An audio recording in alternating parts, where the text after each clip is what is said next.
శ్రీకృష్ణ పరబ్రహ్మణే నమః.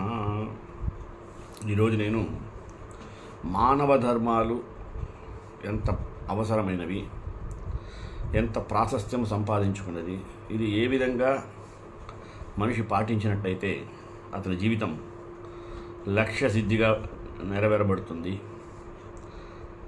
అతను అనుకున్నటువంటి కార్యాలు సిద్ధించాలంటే ఎటువంటి మానవ ధర్మాలు పాటించాలి, ఏ మానవ ధర్మాలు మనకి గీతాచార్యుడు శ్రీకృష్ణ పరమాత్మ భగవద్గీతలో నిర్వచించాడు, అలాగే ప్రాచీన మహర్షులు మనకి ఏ విధంగా మనం నడుచుకోవాలి, మన యొక్క ధర్మాలేమి, వాటి వల్ల మనకు కలిగేటువంటి ప్రయోజనం ఏమి, అవి ఎందుకు ఆచరించాలి, ఇలాంటి అనేకములైనటువంటి విశేషాలన్నీ కూడా మనకి పూసగుచ్చినట్టుగా మన ప్రాచీన మహర్షులు మనకి అనేక విధాలుగా ఆచరించి నిరూపించారు. కనుక వాటిని మనం కూడా పాటించినట్లయితే మన జీవితం సార్థకత చెందుతుందనే ఉద్దేశంతో ఈరోజు మీ ముందుకు మానవ ధర్మాలు అనే అంశం మీద మాట్లాడతారు. మొదటగా ప్రార్థన.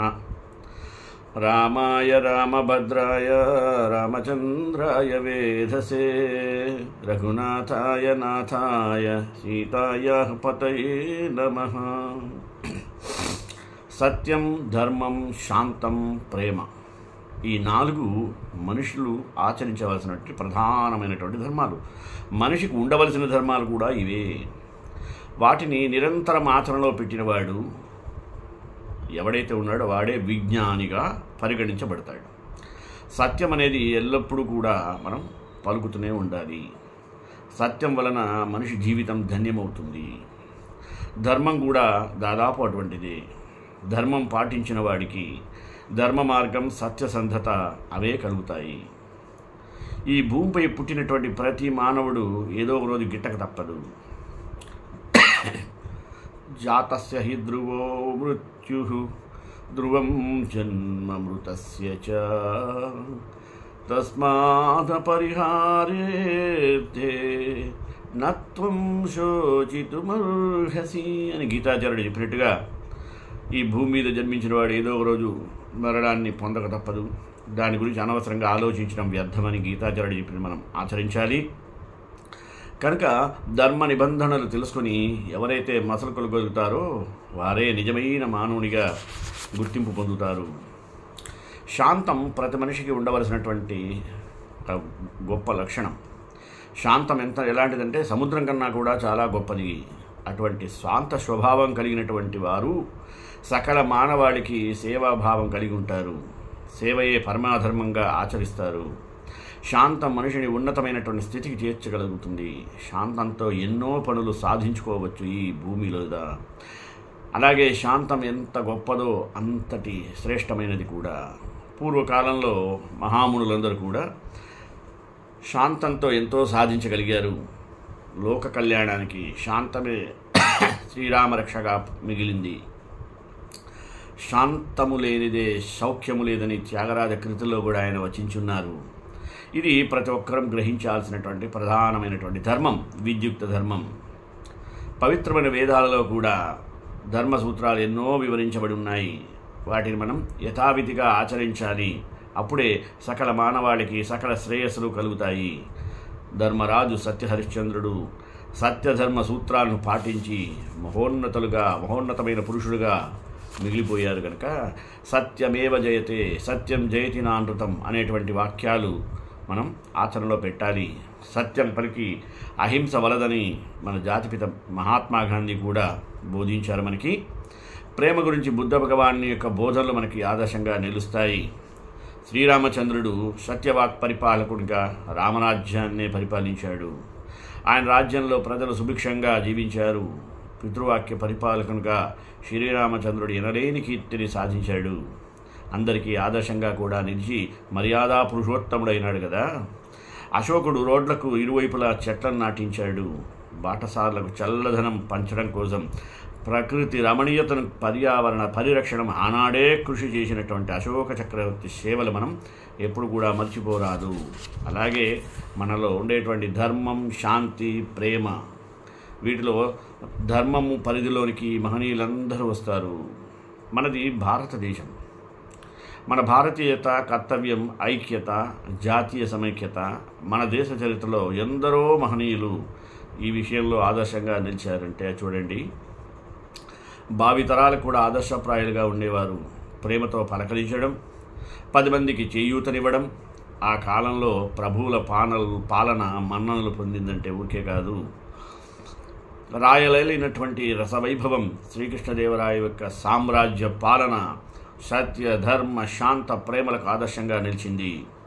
మన భారతీయత ఉట్టిపడేటువంటి రామాయణం మహాభారత ఇతిహాసాలలో కూడా ధర్మశాంత ప్రేమలు ఆయా పౌరాణిక పాత్రల ద్వారా మనం ఎన్నోసార్లు విన్నాము, తరించాము కూడా.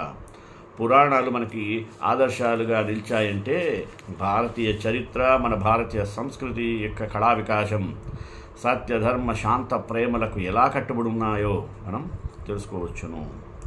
కలియుగంలో మానవుడు మాత్రం కర్తవ్యం విస్మరిస్తున్నాడు, స్వార్థ చింతనలతో జీవిస్తున్నాడు. ఇది మానవ మనుగడకు ముప్పు గనుక ప్రతి ఒక్కరూ దైవ చింతన భావనతో మసలుకోవాలి. మట్టితో పుట్టి మట్టిలో కలిసిపోయేటువంటి మనకెందుకు ఈ స్వార్థం? నిస్వార్థంతో జీవించాలి, 10 మందికి మేలు తలపెట్టాలి, చేతనైన సాయం చేయాలి. మానవ మనుగడ కోసం అందరూ సమిష్టిగా కృషి చేయాలి. సత్య ధర్మ శాంతి ప్రేమలతో మసలుకోవాలి. సకల మానవాళి సంక్షేమానికి ఎనలేని కృషి కూడా చేయాలి. శాంతి సమైక్యత, జాతీయ సమైక్యత, దేశ సమైక్యతకు పునాదిగా ఉంటుంది కనుక దానిని ఆచరించాలి.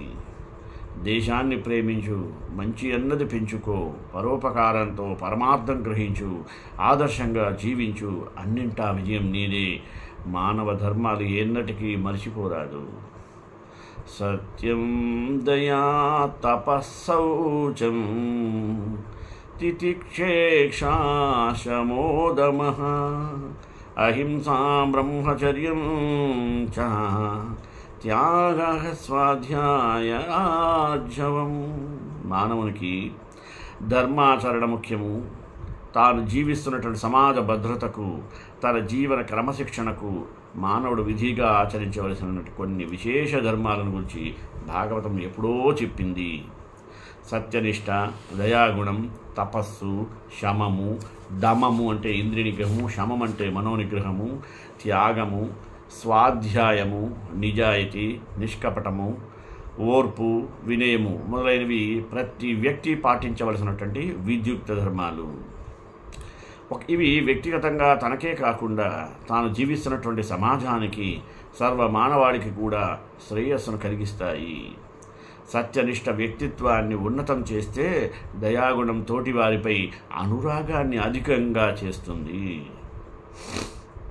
భాగవత పురాణం మనిషిని దైవంగా మార్చే తత్వాన్ని బోధిస్తూ భగవద్భక్తులకు కథలను చెప్పి మనకు ఉత్తమ వ్యక్తిత్వాన్ని నిర్మించుకునేటువంటి మహదవకాశాన్ని కలిగిస్తుంది కూడా.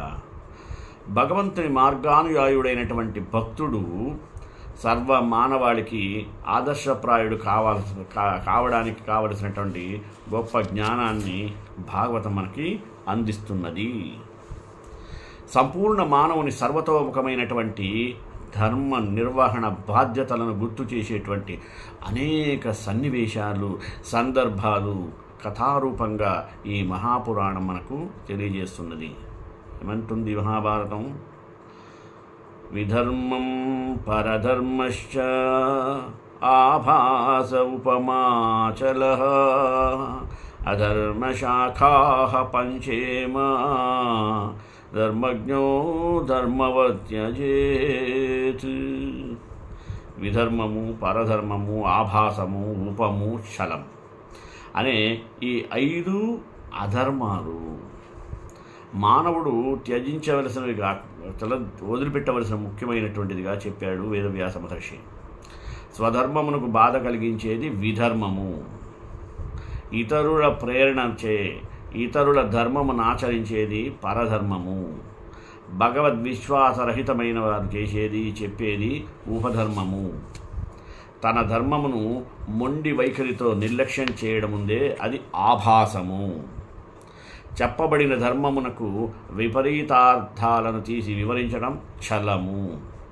ఈ 5 అధర్మాలను మానవుడు విడిచిపెట్టవలసినవిగా చెప్పి కరుణ, ఆదర్శ గృహజీవనం, నిత్య కర్మాచరణశీలత వంటి అనేకములైనటువంటి విశేషాలను అందించినటువంటి మానవ ధర్మాచరణ పద్ధతులే కాకుండా లోక కళ్యాణకరములు, భగవద్భక్తి మార్గనిర్దేశములు ఎన్నో ఉన్నాయి. వాటిని ఆచరించాల్సిందే. వీటిని మర్చిపోవడం అనేది మానవ ధర్మాన్ని మనం మర్చిపోవడం అన్నదే ఇక్కడ సత్యము. కొన్ని సూత్రాలు, ధర్మ సూత్రాలు ఎలా ఉన్నాయి? 1, ప్రేమ అభిమానం ఉన్న చోట పేదరికం ఉండదు. 2, ఏ ఎండకు ఆ గొడుగు పెట్టేవారు చివరికి ఏ నీడ లేకుండా పోతారట. వ్యక్తిని కన్నా వ్యక్తిత్వాన్ని ప్రేమించడంలోనే అందము, ఆనందము ఉన్నాయి. 4, గొప్ప గొప్ప వ్యక్తుల ఆశయాల కోసం జీవిస్తే దుర్మార్గులు దురాశల కోసం జీవిస్తారు. 5, మంచి ఆశయాలున్నటువంటింత మాత్రాన ఏవీ సిద్ధించదు. దానికి తగ్గ కృషి, పట్టుదల ఉండి తీరాలి. 6, మనం ఇవ్వడం నేర్చుకోవాలి, తీసుకోవడం కాదు. పని చేయడం నేర్చుకోవాలి, ఇతరుల మీద పెత్తనం చేయటం కాదు. 7, బుద్ధిని స్థిరంగా సక్రమమైనటువంటి మార్గంలో నిలపగలిగిన వాడే ఆదర్శ మానవుడవుతాడు. 8, మంచి ఆలోచన మంచి పనికి దారితీస్తుంది. 9, భోగాలు పెరిగితే రోగాలు పెరిగి కన్నీరు కార్చక తప్పదు. కావున మితంగా, హితంగా, ప్రియంగా మాట్లాడటం నేర్చుకోవాలి. 10, విజయాన్ని ఎలా సాధించాలో ఓటమిని చూసి నేర్చుకోవాలి. మన సుఖ సంతోషాలను ఎదుటివారితో పంచుకోవాలి. ఇక ప్రణవ స్వరూపము మన అమ్మ. ఈ సృష్టిలో అమ్మకు ఒకరోజు ఇవ్వడం, కేటాయించడం ఏం చెప్పండి? మదర్స్ డే సెలబ్రేట్ చేస్తారు, ఆ ఒకరోజు కేటాయించడం న్యాయమా, సబబా? ఎందుకని ప్రతిరోజు ప్రతి క్షణం అమ్మ మనదే కదా. అమ్మ నాన్నలు ప్రాతస్మరణీయులు. అమ్మను ఎప్పుడు ఎల్లవేళలా గౌరవించాల్సిందే. అమ్మకు అంటూ ఒకరోజు కేటాయించే దౌర్భాగ్యపు సంస్కృతి మన భారతీయ హిందువులది కాదు. అమ్మ సహాయం లేని పొందని రోజంటూ ఉంటుందా ఏ ప్రాణికైనా? అమ్మ నాన్నలంటే ప్రతి బిడ్డకు కనిపించేటువంటి ప్రత్యక్ష దైవాలు. గడప యువతల నుంచి భిక్షం వేయకూడదు. ఎంత అవసరమైన కర్పూరాన్ని ఎండాకాలంలో దానం ఇవ్వకూడదు. అలాగే జీవిత భాగస్వామికి చెప్పకుండా ఇంటికి భోజనానికి ఎవరిని పిలవకూడదు. ఉదయం పూట చేసేటువంటి దాన కార్యాలు ఏదైనా సరే ఎక్కువ ఫలాన్ని ఇస్తాయి. అమంగళాలు కోపంలోనూ ఆవేశంలోనూ ఉచ్చరించకూడదు. తదాస్తు దేవతలు ఎప్పుడు తిరుగుతూనే ఉంటారు. పెరుగును చేతితో చితికి మజ్జిగ చేసే ప్రయత్నం చేయరాదు. పిల్లి ఎదురొస్తే కొన్ని నిమిషాలు ఆగి బయలుదేరండి. కుక్క ఎదురొస్తే నిరభ్యంతరంగా వెంటనే బయలుదేరండి. చూపుడు వేలితో బొట్టు పెట్టుకోరాదు.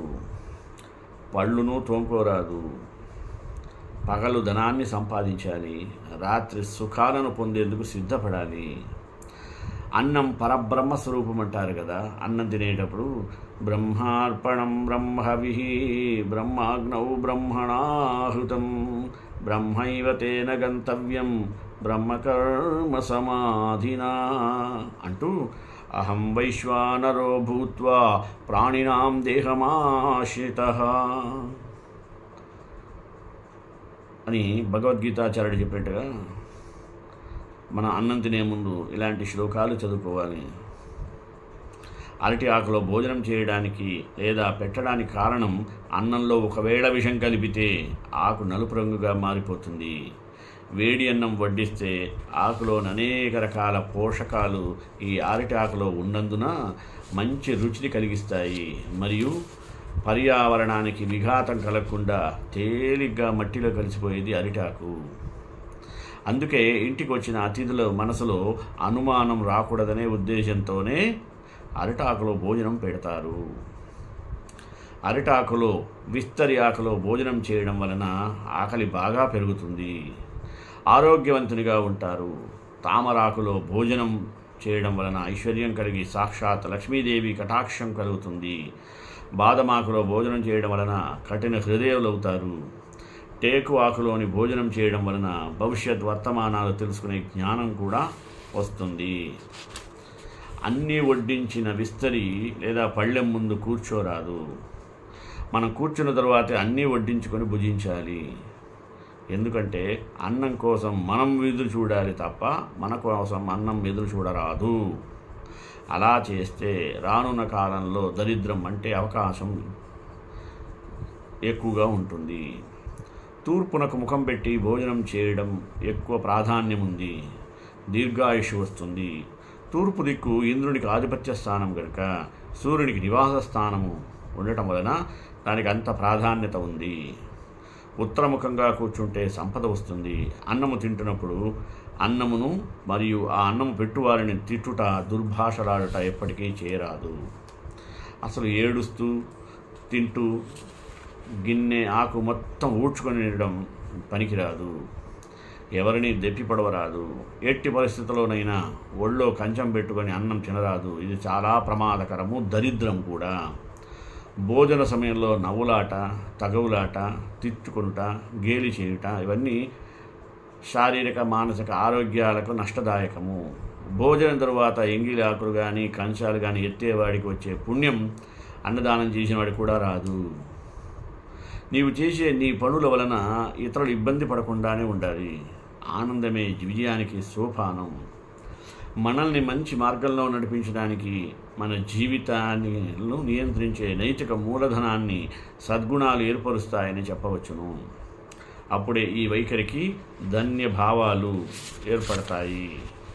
మనం ఏ పరిస్థితుల్లోనో సరే సత్ప్రవర్తనతో ఉండాల్సిందే. అంటే నీతి నిజాయితీగా ఉంటూ మరియు పూర్తి పద్ధతిలో మంచి కార్యాలు చేయాలి. ప్రజలు మంచి లేదా చెడుగా ఎవరూ పుట్టరు. పుట్టుకతో ఎవరు చెడ్డవాళ్ళు కాదు, మంచివాళ్ళు కాదు. ఈ లక్షణాలు మనం పెరిగే కొద్దీ స్పష్టంగా కనపడతాయి. అవి సృష్టించబడతాయి.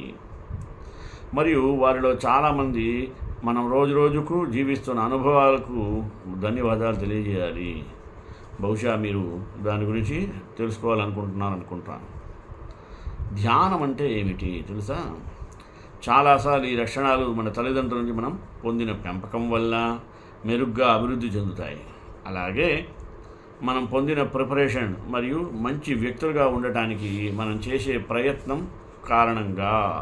దీని యొక్క అర్థం ప్రతి వ్యక్తి తమ జీవితంలో మంచివా లేదా చెడువా అని ఎంచుకోవచ్చును. కేవలం మనం సద్గుణాలను పొందుతాము లేదా దుర్మార్గాలు మరియు లోపాలతో దూరంగా ఉంటాము. తన జీవితంలో చాలా సద్గుణాలు కలిగి ఉన్న వ్యక్తి తన సొంత చర్యలను కలిగి ఉన్న స్వేచ్ఛా పరిణతి చెందినటువంటి బాధ్యతాయుతమైన వ్యక్తిగా పరిగణింపబడతాడు. మనం ధర్మం యొక్క కొన్ని లక్షణాలను పేర్కోగలిగితే అవి ఎలా ఉంటాయంటే ఇలా ఉంటాయి. 1. అసాధారణ నైతికత, అంటే శక్తి, నిజాయితీ, అలంకారాలు మొదలైనవి. 2. మీ వాతావరణంలో ఎవరినీ ప్రభావితం చేయకుండా నిర్దేశించిన లక్ష్యాలను ఎలా చేరుకోవాలో తెలుసుకోవడానికి ఇది మిమ్మల్ని అనుమతిస్తుంది. కావున మేధస్సు చాలా ముఖ్యము. 3. దృఢ నిశ్చయం, అంటే తనకు ఎదురయ్యేటువంటి ఏదైనా అసౌకర్యాన్ని ఎలా పరిష్కరించాలో వ్యక్తికి తెలుసుండాలి. 4. జీవన శైలి. 5. క్లిష్ట పరిస్థితులను సానుకూల మార్గంలో మార్చడానికి మద్దతుగా ఉండండి. సద్గుణం యొక్క ఈ లక్షణాల ఆధారంగా మంచిని సాధించిన సంతృప్తిని సాధించేటువంటి సానుకూల అలవాటును రిక్ చేయడానికి ఒక వ్యక్తి దాని రోజు తరువాత ఆచరణలో పెట్టాలని చెప్పవచ్చును. ఇవి తప్పనిసరిగా ప్రామాణికమైన లక్షణాలై ఉండాలి. అవి మంచివి మరియు దుర్గుణాలకు వ్యతిరేకమైనటువంటి సున్నితమైనవి కూడా. అప్పుడే మనం సత్కర్మలను పురస్చరణ చేయడం ద్వారా పొందే పుణ్యాలు ఉన్నాయని చెప్పవచ్చును. మరియు దయను పవిత్ర చేయడంతో పాటు సర్వశక్తిమంతుడి నుండి బహుమతిగా మంజూరు చేయబడినటువంటి ఇన్క్యూజ్డ్ సద్గుణాలు అని పిలువబడతాయి. ఇక నైతిక ధర్మం అంటే ఏంది? ఏదైనా పరిస్థితి లేదా వ్యక్తి ముందు మనం అంగీకరించే వైఖరులనే నైతిక ధర్మాలు అంటారు. ఇవి మనం జీవించే సమాజానికి అనుగుణంగా నిజాయితీగా మన ఉనికిని కొనసాగించగలిగేటువంటి నైపుణ్యానికే పేరు. అధికారము మరియు విస్తరణ సాధించడానికి మన స్వభావం మరియు సంకల్పంపై చాలా ఆధారపడి ఉంటుంది. మన జీవితంలో మనం చేయగలిగేటువంటి మంచితో సద్గుణాలు కలిసిపోతాయని గుర్తుంచుకోండి. మన జీవితంలో ఏదైనా పరిస్థితికి మనం ప్రతిస్పందించాల్సి వచ్చినప్పుడు వ్యక్తులుగా మనం అభివృద్ధి చెందే పరిస్థితులతో మానవ ధర్మాలు ప్రత్యేకంగా కలిసిపోతాయని కూడా చెప్పవచ్చును. చుట్టూ ఇవి మన భావాలను మరియు మన భావోద్వేగాలను నియంత్రించడానికి అనుమతిస్తాయి. ఇది మన ప్రవర్తన యొక్క ధోరణిని కూడా ప్రభావితం చేస్తుంది. మనం కలిగి ఉన్నటువంటి కారణం మరియు విశ్వాసానికి ధన్యవాదాలు తెలియజేయాలి.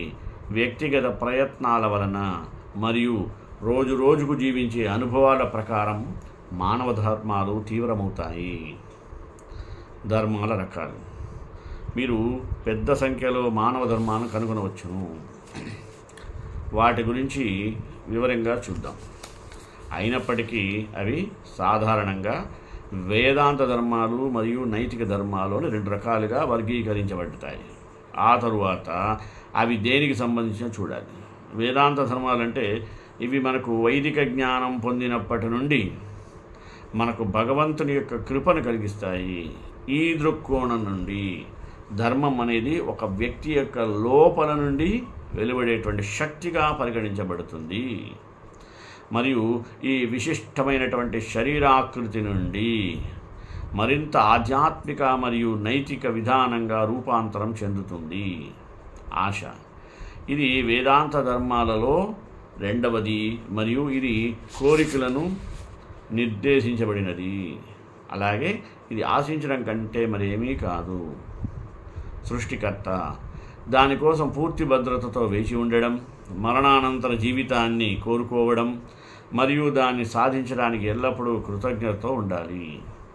అలాగే మంచి మరియు చెడు పరిస్థితుల మధ్య తేడాను ఎలా గుర్తించాలో తెలుసుకోవడం, ఎల్లప్పుడూ సానుకూల ఎంపికను ఎంచుకోవడం ద్వారా జీవితంలో మన పురోగతికి ఉత్తమమైనటువంటి నిర్ణయాలు తీసుకోవడంలో మనం ఆచరించేటువంటి ధర్మం మనకు బాగా సహాయపడుతుంది. ఇది కొంచెం క్లిష్ట పరిస్థితి కావచ్చు మరియు సర్వశక్తిమంతునితో మనకు గొప్ప సాన్నిహిత్యం ఉండి తీరాల్సిందే అని అంటాయి.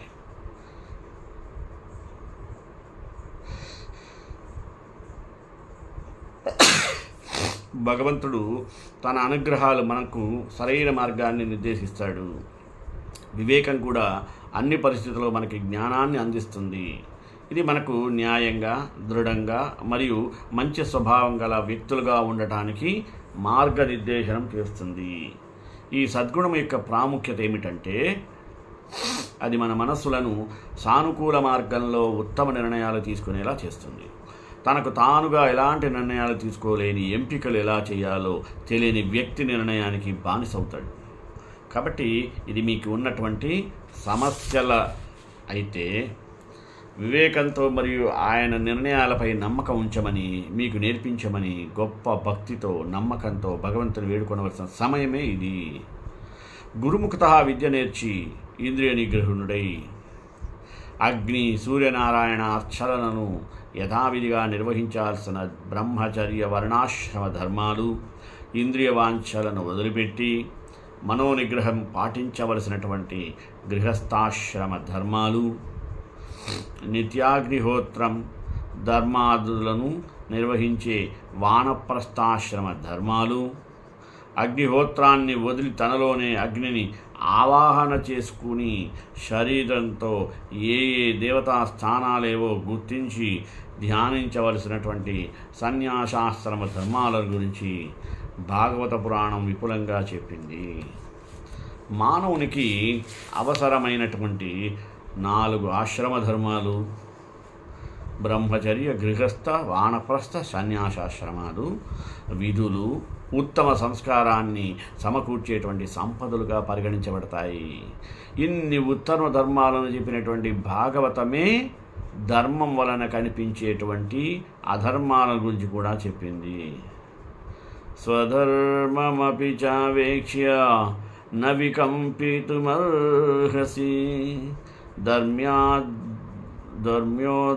ధర్మ్యాద్యుద్ధాత్ శ్రేయోన్యత్ క్షత్రియస్య న విద్యతే.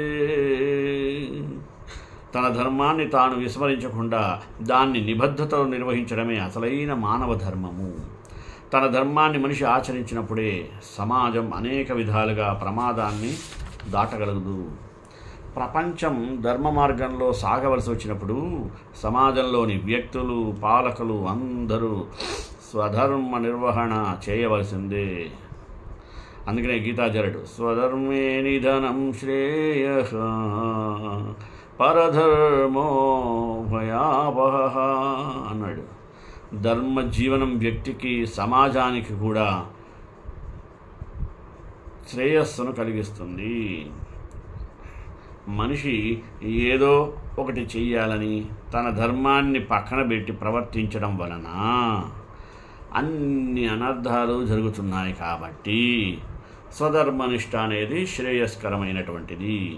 ప్రతి మనిషికి ఒక మనసు, బుద్ధి ఉంటాయన్నది అందరికీ తెలిసినటువంటి సత్యం. మనసును తన అధీనంలోనికి తెచ్చుకొని స్వబుద్ధితో ఆలోచించి కార్యనిర్వహణ చేయాలి.